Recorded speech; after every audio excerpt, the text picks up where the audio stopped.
Hello, and welcome to the HHH podcast where we talk about those horrible humans in history. I am your host, Angela Pearson, and I hope you guys enjoyed those short little mini episodes, but we are back to business this week. We are going to talk about a horrible human in history that I have been talking about on each mini episode and our very last long episode. We are finally going to be talking about Tiberius, the second Roman emperor. And I'm so excited to talk about with you guys about him today. If you are liking what you're hearing, if you're enjoying all the different stories that you're hearing, be sure you're liking, subscribing, and sharing this with anyone you know that would enjoy these kinds of stories. And I'm excited to be back. We actually just got back from Tiberius's stomping ground, so I got to see a lot of areas that he was, and we tried to make it over to his giant castle in Capri that I'm going to talk about, but we didn't have a chance to. We could see the island across the bay, but it was still super fun to see all the places that he had been. And I'm excited to be here and talk to you more about Tiberius. Now, if you have never heard of Tiberius, he, like I said, is the second Roman emperor. And in this story, it's a story of a man that you're going to at some point be like, all right, Angela, this is a podcast about horrible humans in history. This guy actually seems like an okay dude. Like, why are you telling us this story? Well, you're just going to have to hold on and just wait it out because the horribleness is coming and I promise you it's horrible. So hold on to your boots. We're going to jump into the story of Tiberius. And like I said, he is a horrible human in history, but it's not going to seem like that at first. So let's dive into his story so you can find out more.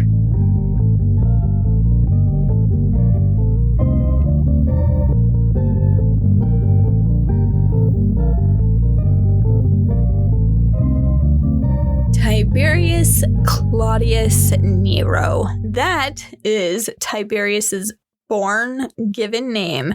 And I'm going to forewarn you, I think I might have said this when I talked about Caligula. And if you haven't heard the episode about Tiberius's nephew, Caligula, be sure you check that out when you finish this episode. But I am going to give you fair warning. These guys in Rome are not super creative with the naming of things and people. So if it gets a little confusing, I am so sorry. I will do my best to keep everything straight. But they aren't creative with their names. They make it really fun for historians like myself to try and keep everything straight as far as who's who. So just a heads up on that. But Tiberius was born Tiberius Claudius Nero. Eventually, his name would be changed to Tiberius Julius Caesar Augustus when he becomes emperor. They always add the names of the previous emperors. Now, he was born on November 16th in 42 BC in Rome, Italy. And he was born exactly 2 years after the death of Julius Caesar, you know, the guy who was stabbed to death by all of his senators.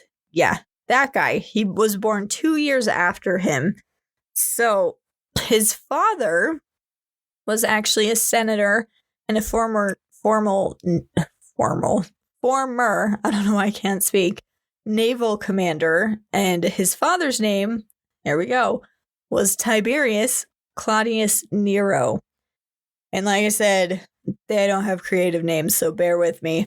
So in the chaos after Julius Caesar's death and the power vacuum that ensued, there was a lot of chaos of who's going to take power, who's going to take control? Well, Tiberius's father, Tiberius, would choose the wrong side of the political issues by supporting Mark Antony. And he did this twice. So this actually caused really big issues for their family. The whole family had to flee Rome, especially when Octavian, aka Augustus Caesar, had a falling out with Mark Antony. And Augustus Caesar was the one who ended up taking power. So that's important to know because Tiberius had to flee with his mother and father to escape being killed by Augustus Caesar because his father had supported Mark Antony.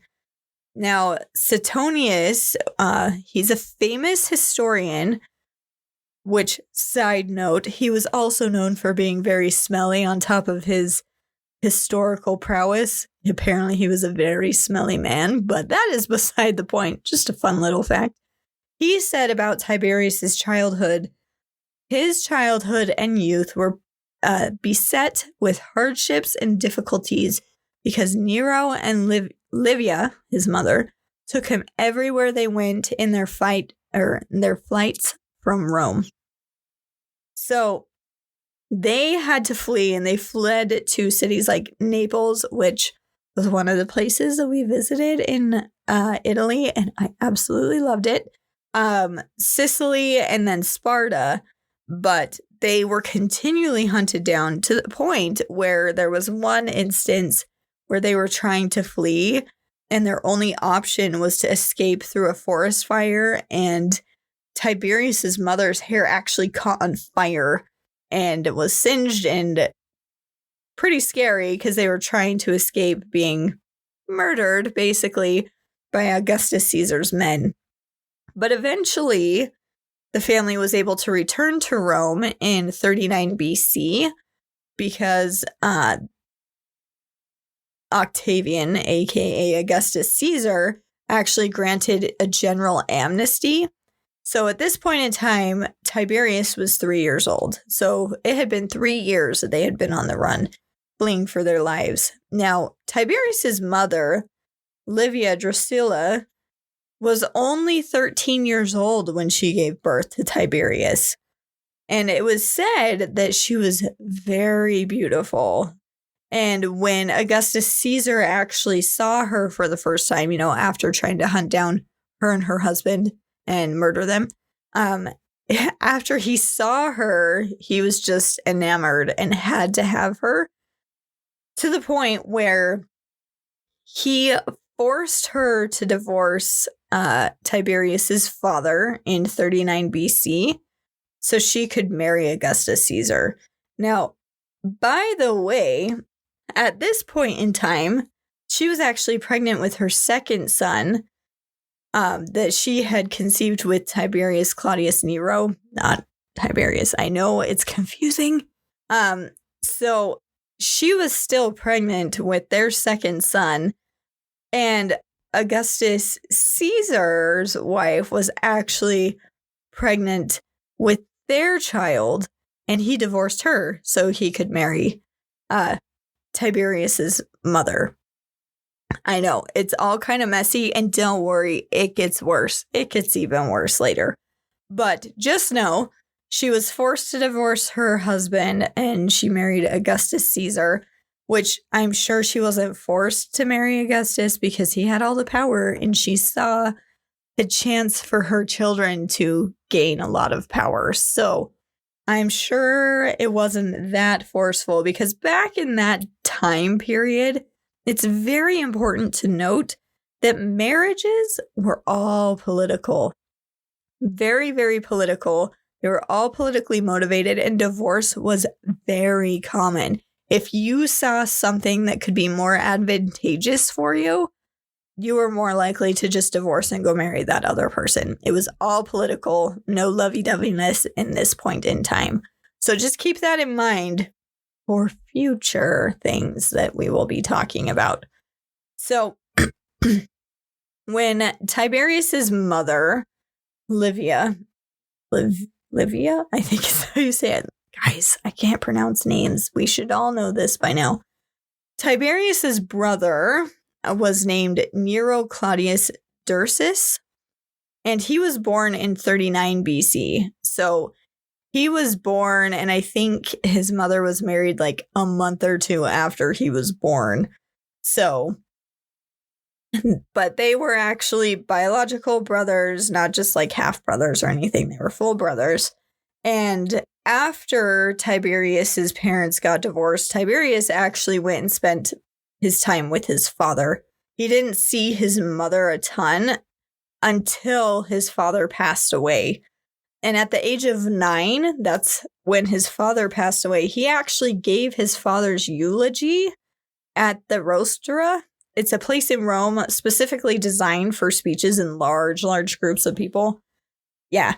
So he gave his father's eulogy at the age of 9.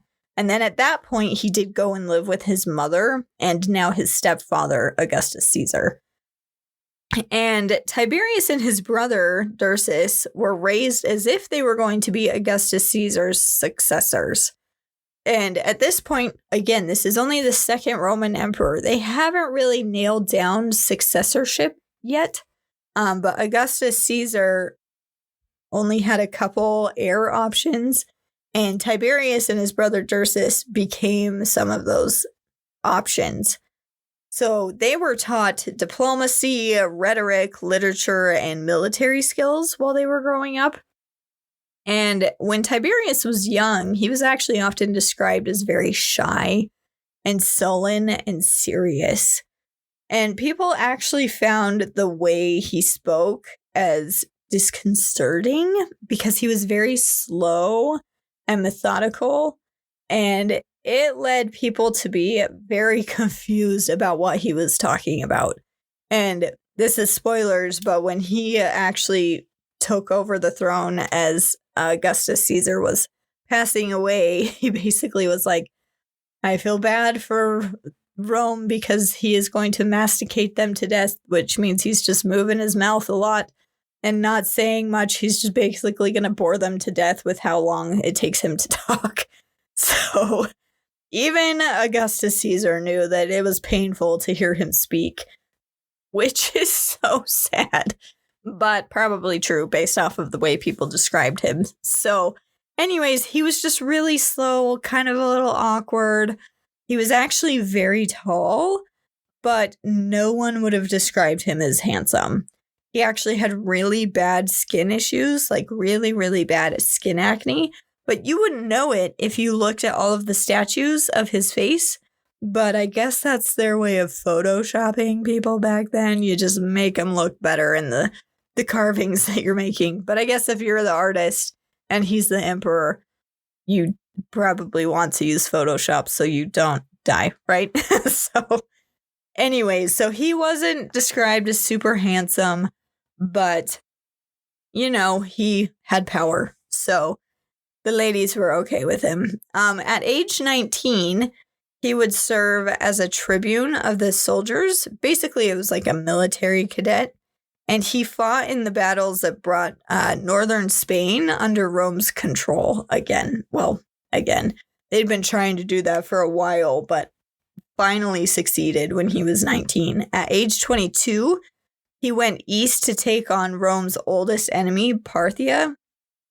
Now, at this point in time, we actually call that area of the world Iran.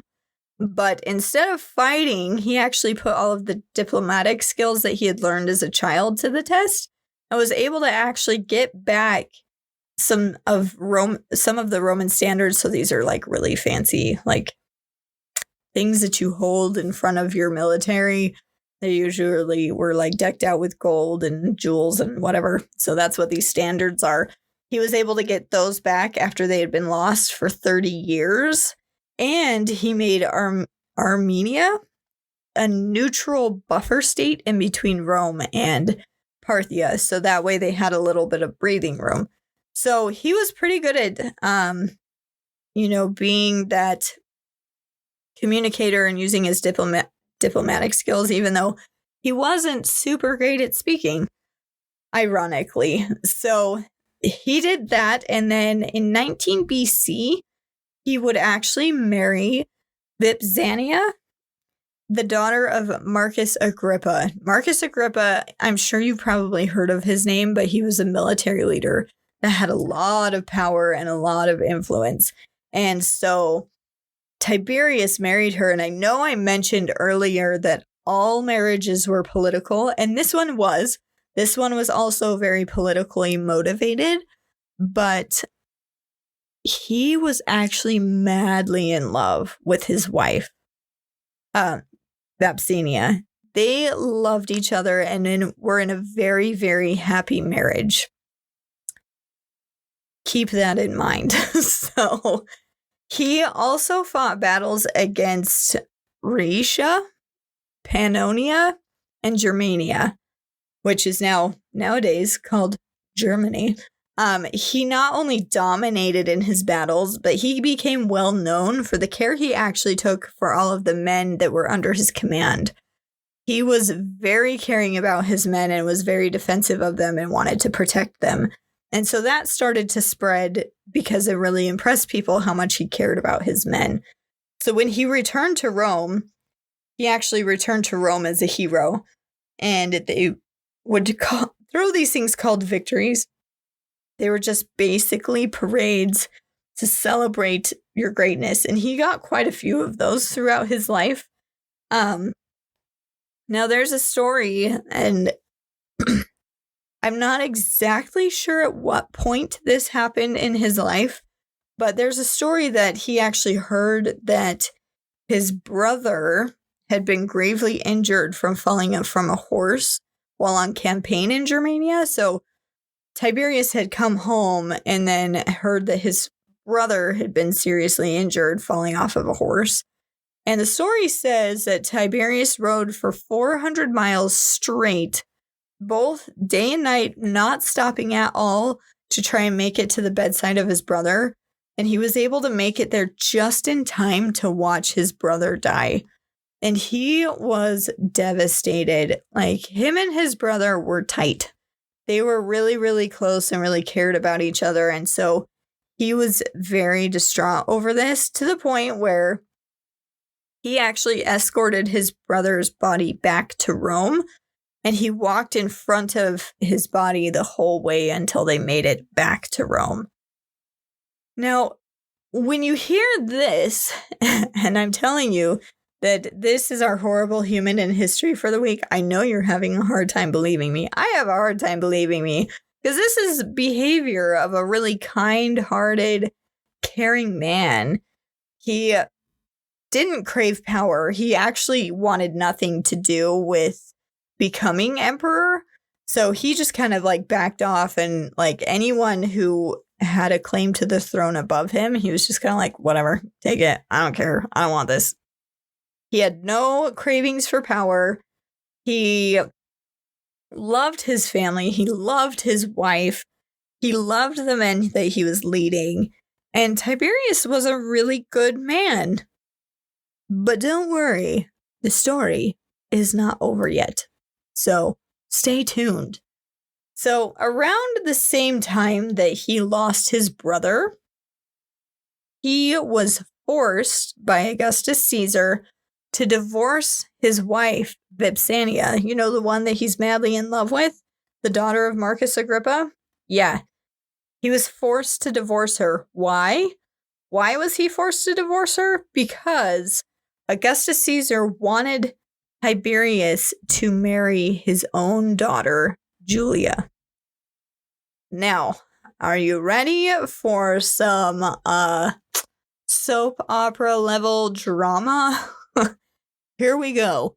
So, I need to explain something really quick. So, I mentioned Vipsania is Marcus Agrippa's daughter. Well, who was Marcus Agrippa's wife? It was Julia. Now, to be clear, we don't know if Vipsania was Julia's daughter. It's pretty unlikely that is the case, or else she would have had to be a wee babe when she married Tiberius based off of the age difference. So Vipsania was probably a daughter from a previous marriage. Like I said, divorce, super common. But Julia was Marcus Agrippa's wife, and then Marcus Agrippa died, and that's when Augustus Caesar was like, all right, Tiberius, I want you to divorce this lady's stepdaughter and marry my daughter. And the interesting thing is Julia had a reputation. Oh, did she? And she had actually started coming on to Tiberius before he had even divorced his wife Vipsania, which is her stepdaughter. And she was technically the mother-in-law to Tiberius. Are you seeing all these connections? Are you confused yet? Because it's very confusing and very soap opera-esque. But Julia tried to come on to him while he was still married to her stepdaughter, basically. How awful.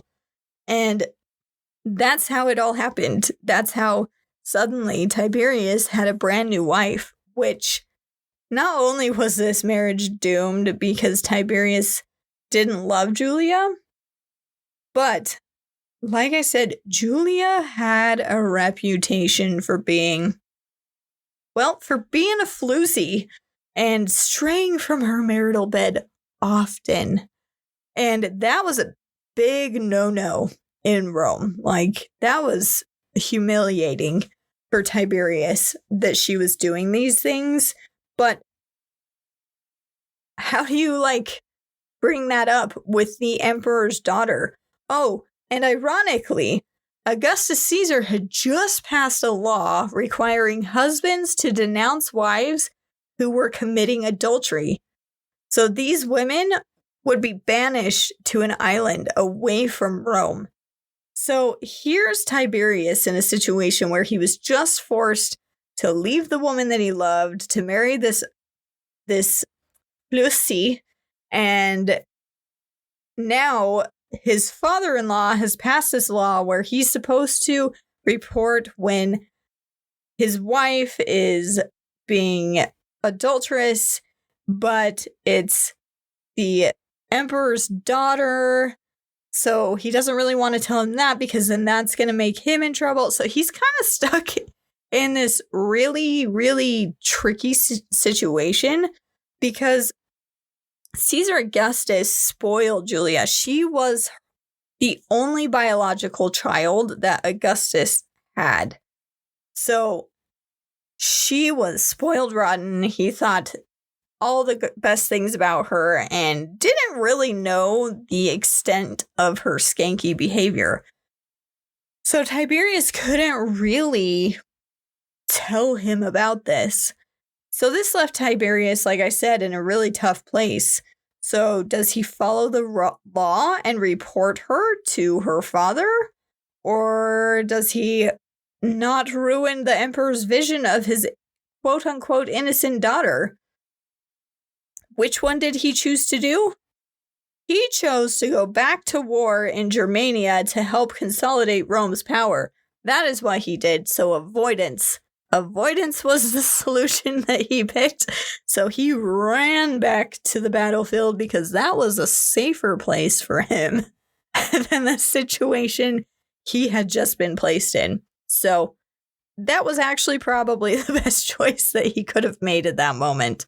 So he goes back, joins the military. His military campaigns are super successful. Well, at least in the eyes of Rome, he was super successful. So he was honored with more triumphs. Like I said, those celebratory parades, and given the powers of a tribune, which is basically a leader and protector of the people. So suddenly, at the age of 36, he announces to everyone that he is withdrawing from politics and wants to live a nice, quiet life away from it all. And so he retires to the island of Rhodes. Like, legitimately, just, I'm done. Peace out. Goodbye. And he goes to Rhodes. And in a history written about 100 years after all of this happened, it says that the reason that he did this was because he was forced to give up the woman that he loved. and was forced to marry a woman that he hated because she publicly humiliated him with her nightly activities. And you know what? I actually don't blame him. Like, he had his love ripped away from him and given this woman who didn't even care. So politics basically ruined his life. So it wouldn't surprise me if that was the reason, but we don't know for sure. I'm going to say that was the reason because it's super romantic and super cute that, I mean, not cute because his life was destroyed, but very romantic that he's like, I want nothing to do with all of you because you took away the love of my life. Super sweet. But anyways, back to his retirement. So during his time of retirement, he actually lived a pretty normal life and treated the people around him like just the regular Roman people as if they were equals. So he lived amongst them as an equal and just lived a really quiet, simple life. And that's what he really wanted. He just wanted to live that quiet, simple life. And interestingly enough, once he went to the island, he actually was no longer allowed to return to Rome without the permission from Augustus Caesar. So even though Tiberius left of his own free will, it was basically like he had been banished from Rome and wasn't allowed to return until he got the okay. And this permission actually wasn't granted for almost 10 whole years. So he was in retirement for at least 10 years. So at this point, he's 46 years old. And after the 10 years, the reason why Augustus finally had the change of heart and was like, oh yeah, Tiberius, I need you to come back. I'm recalling you to Rome. Oh, it's because all the other successors to the throne were dropping like flies, basically. They were either dying or being exiled. And he needed Tiberius to come and claim the throne if anything happened. He was the official successor at this point. So in 4 AD, Tiberius was recalled to Rome, and Augustus officially, but reluctantly, adopted him as his son, making him the most likely heir to the throne. So there was a couple other people that could lay a claim to it, but he had the strongest claim to the throne at this point. So this put Tiberius back into military service. He was sent to prevent Arminius, the leader of the Germanic tribes, from crossing the Rhine and invading Gaul. And he was super successful in this campaign, but by the time he returned to Rome, Augustus was super ill, gravely ill, and gave Tiberius basically equal power to ensure that when he passed away, the transition of power would be very smooth. And in 14 AD, Augustus died, and Tiberius, at the age of 55, became the unopposed emperor of Rome. And in the beginning of his rule, he was seen as pretty wise and temperate in his decision-making and the laws that he was creating. People actually, at first were really hesitant. He wasn't very charismatic, so people didn't necessarily like him. But when he took power, the people actually didn't mind him. They actually kind of liked him because of the rules he was making, and he wasn't doing anything extreme.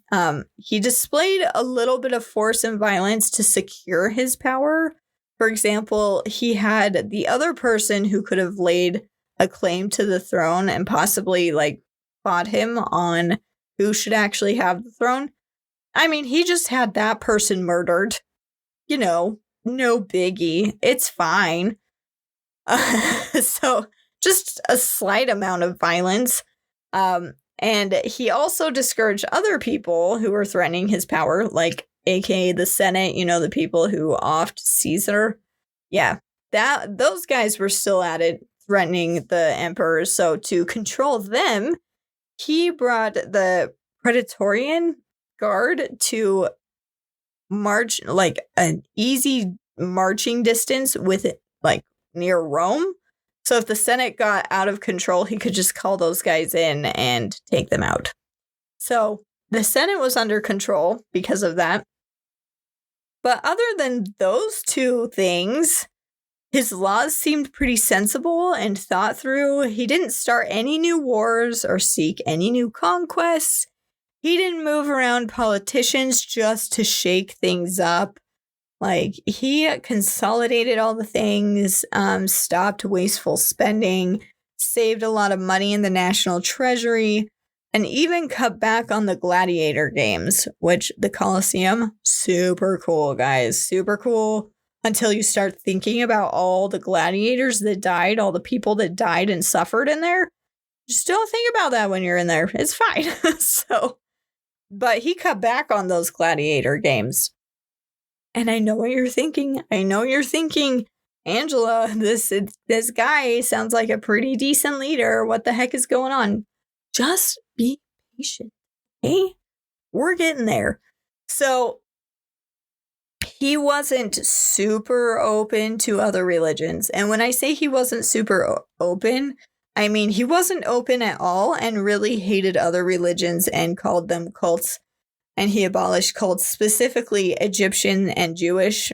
He called them cults and got rid of all their rites and practices. He made all who were quote unquote addicted to their superstition, so, practicing their religion.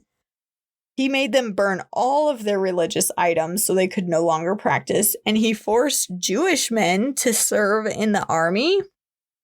And if they didn't want to serve in the army, they were threatened with either banishment or becoming a slave for life. So most of them chose to become soldiers so they wouldn't become slaves.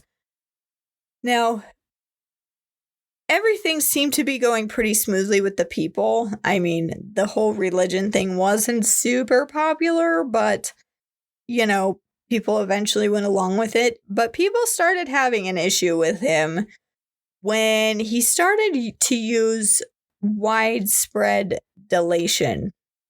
Now, I will explain what delation is. Delation, what the heck is that? Let me explain.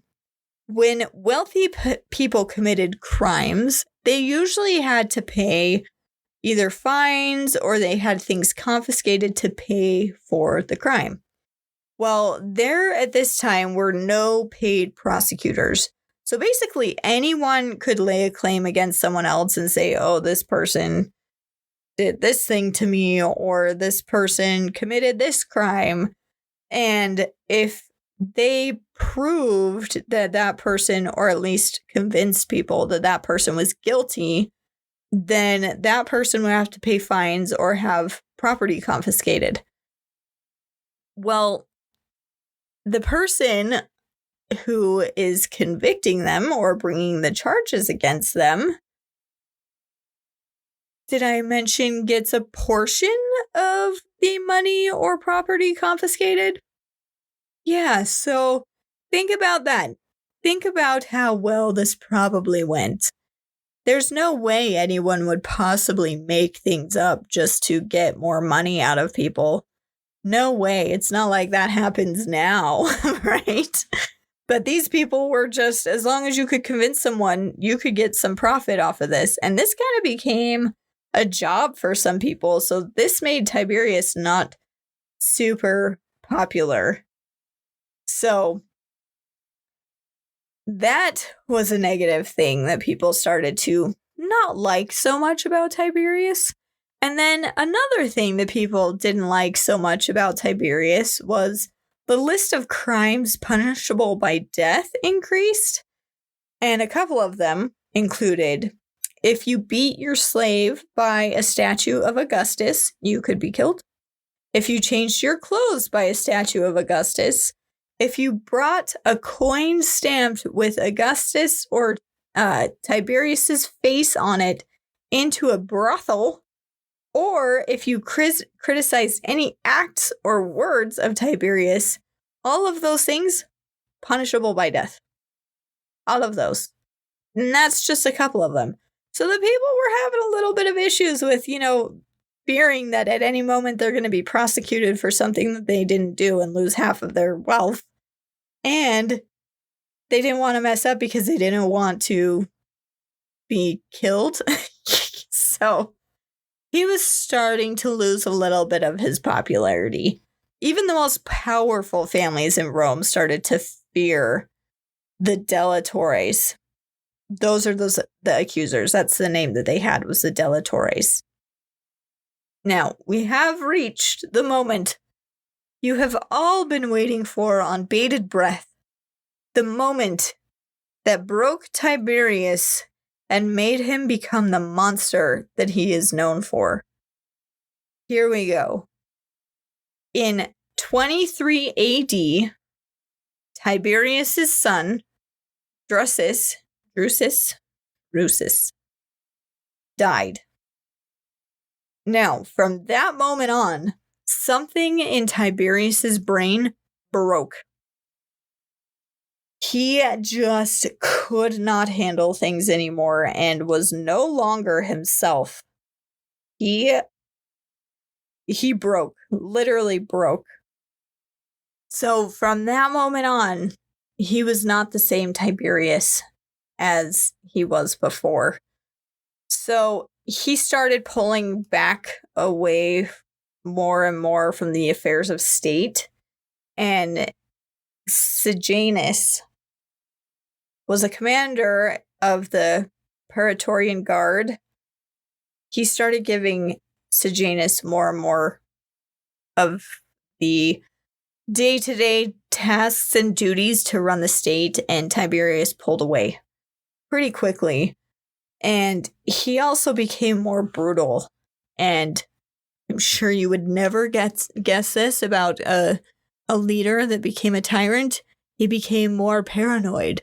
I don't know where we've heard that before, but apparently that's a thing. When you've got a lot of power, you just get really paranoid. So Cassius, another historian, said that Tiberius became increasingly cruel towards those who were suspected of plotting against him. He was inexorable, meaning impossible to stop. He would torture slaves to get them to confess against their masters. And Suetonius, the stinky historian guy that I have already mentioned, he actually agreed and said Tiberius did so many other wicked deeds under the pretext of reforming public morals, but in reality it was too. Let me start his quote again. I'm reading it wrong.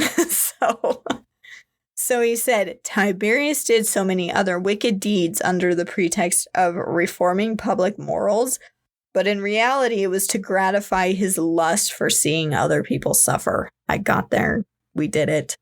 Go me. So basically, anything that he did from that point forward was to watch other people suffer, but it was in the name of being moral. So at the age of 67, Tiberius left Rome completely to visit southern Italy and stopped at the island of Capri. The island that I saw across the bay and waved at. Yeah, he stopped there and wasn't planning on staying super long, but actually ended up staying there for the rest of his life. He would never leave there again. So this is the final 10 years of his life, and he spent it all on the island of Capri. And these last 10 years of his life are what made him a horrible human in history that we have been waiting to hear about. So he had over a dozen villas built across the island that had underground dungeons and places of execution, and his favorite part, torture chambers. Upstairs, the villas were filled with all kinds of treasures from across the Roman Empire, and they were super elaborate and lavish. And all of the villas were supported by guards and entertainers, musicians, philosophers, and what I would call nowadays groupies, or people that were just trying to be close to important people, to feel important, to try and become important. We all know people like that. Yeah, those people hung around at these villas a lot. And the biggest, most elaborate villa that he lived at was called the Villa Jovis. This one is the one right next to the cliffs where he would throw people off of these cliffs.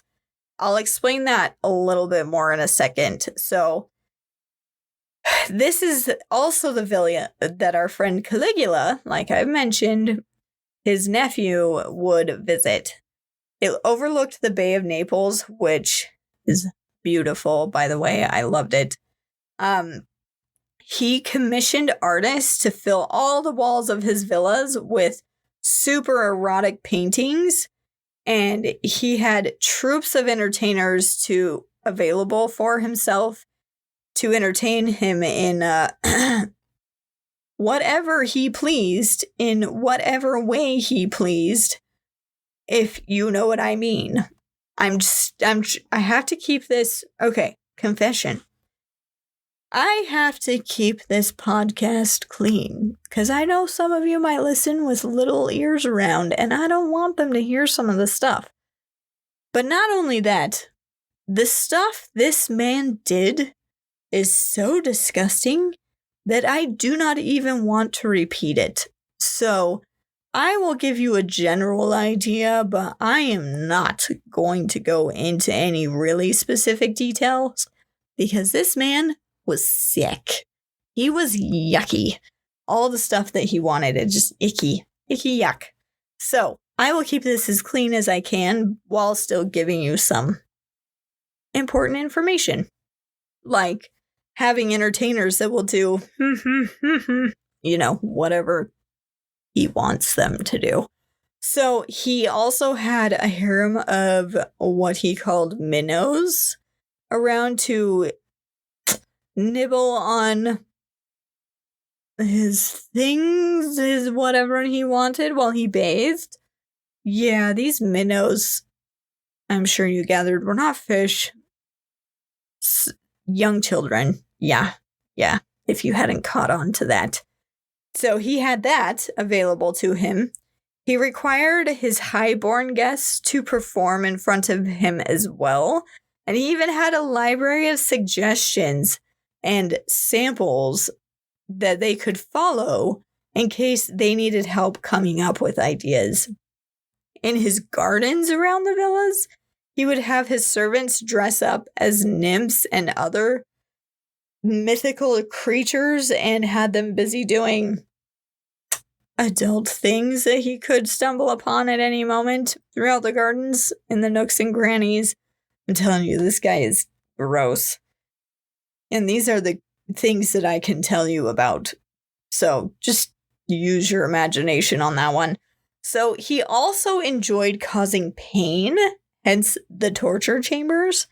One game that he loved to play was he would require male servants to drink lots and lots of wine, and then they would put a tourniquet on their bathroom parts so they weren't able to use the bathroom, and it would cause them excruciating pain. Just imagine, you need to go and you can't go, and it's like the worst you've ever needed to go. Yeah, he would purposely stop people from doing that because he enjoyed watching it.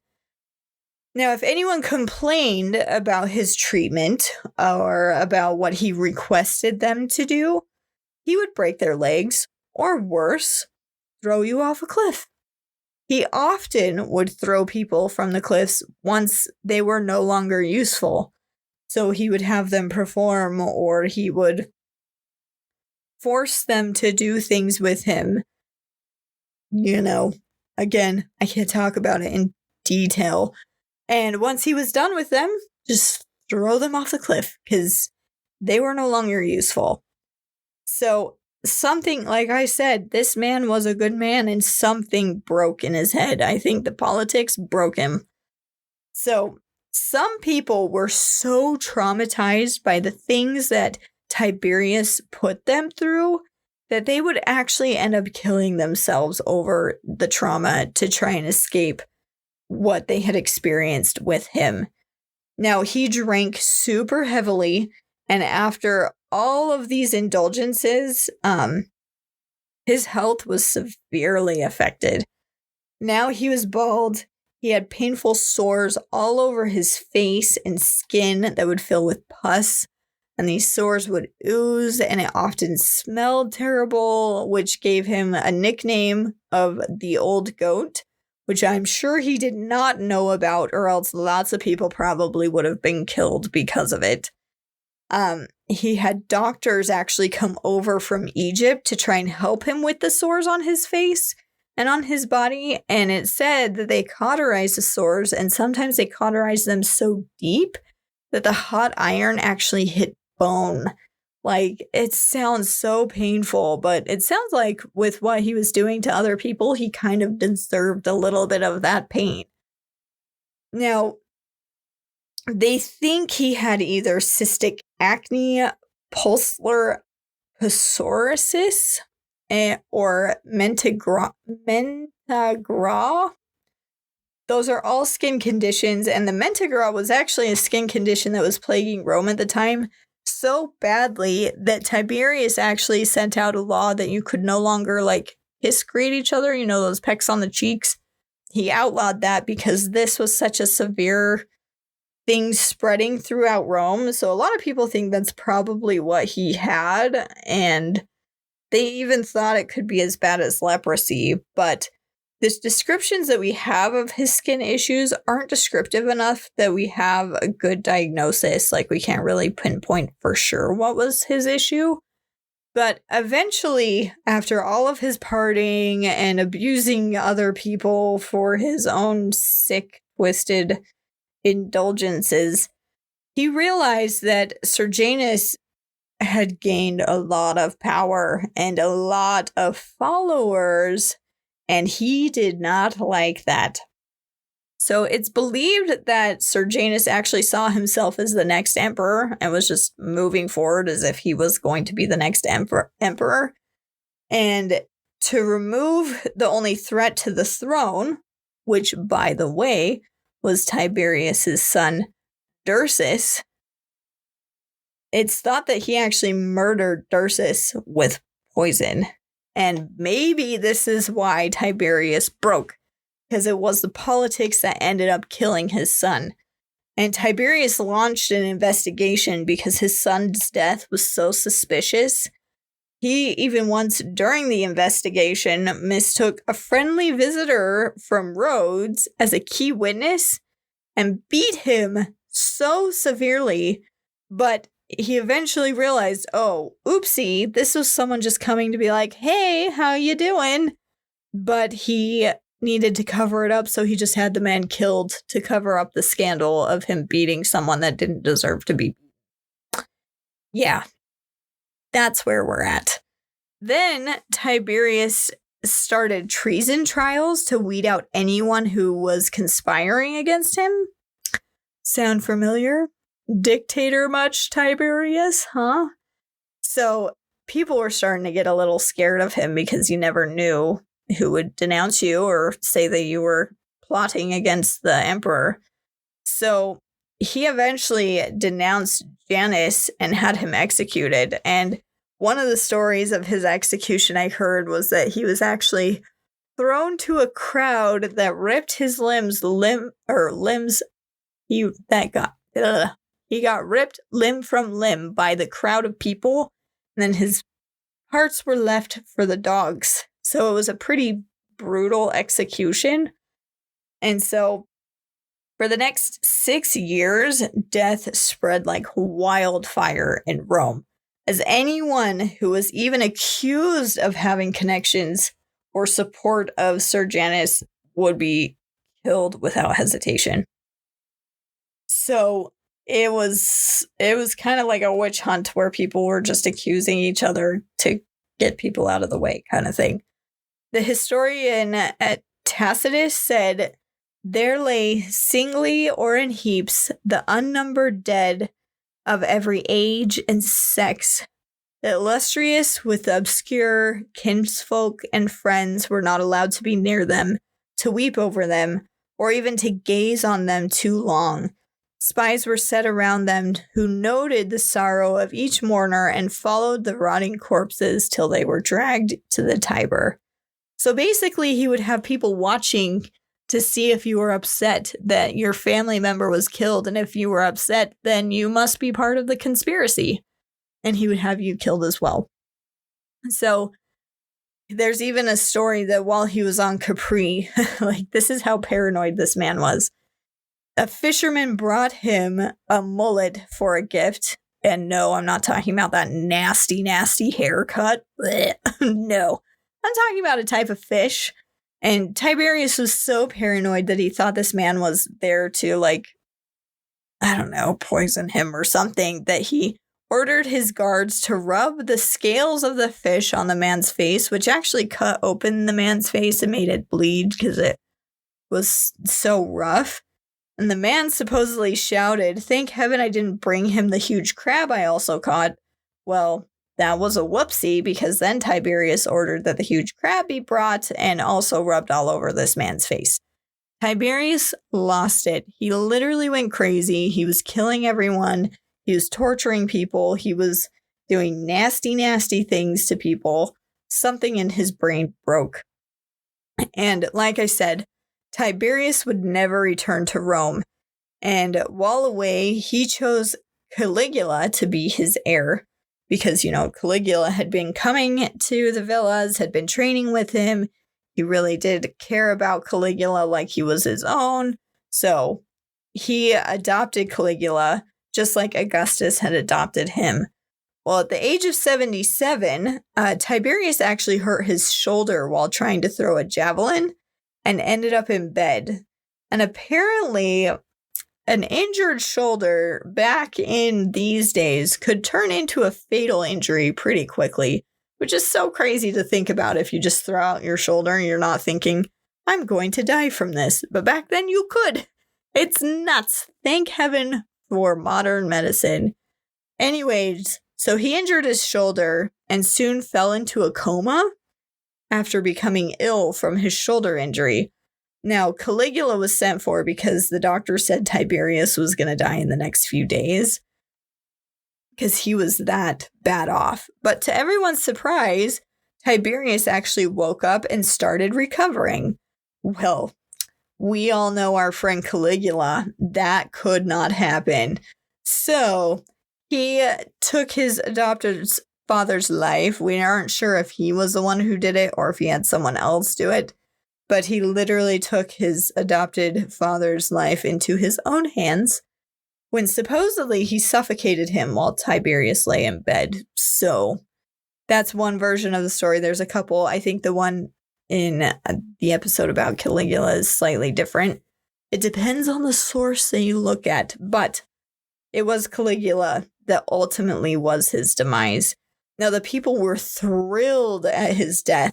So much so, they demanded that his body be thrown down the cliffs like he had done to so many other people. And they were so ecstatic. They were so happy that this emperor was gone. And they finally had Caligula. And we all know how that went. So, woohoo for them. So, why did he go from a man who seemed to be a pretty good guy to such a horrible, depraved monster? Was it grief over his son that finally broke his brain? Some historians say it must have been dementia or other things caused by his older age. But me personally, I think a lot of it had to do with he was sick and tired of all the politics. But I also believe in the phrase, absolute power corrupts absolutely. He didn't want the power, he got the power, it corrupted him. Eventually, he became this crazy, psychotic monster. Some historians think he had a thing called Caesarean madness, which is believing in your own divinity, extravagance, the adoption of a theatrical appearance, craving military triumphs, and tendency to paranoia, where he had a few of those. I don't think he had all of them. Some historians think his frontal lobe may have been disintegrating a little bit from all of his excessive drinking, because there have been CT scans of older people who, out of character, did something violent that is not like them at all. And when they do the frontal lobe scans, the frontal lobe has started kind of disintegrating because of their age. So some people think that that could have been what was happening. But there's no way to fully know why he went from a man who wanted no power, who seemed kind and giving and thoughtful, to a horrible, depraved man. So because of all the horrible things he did when his brain did break, that is why he is our horrible human in history for the day. So I hope you guys have enjoyed this episode. If you have, like, subscribe, share it with someone that you know will enjoy it.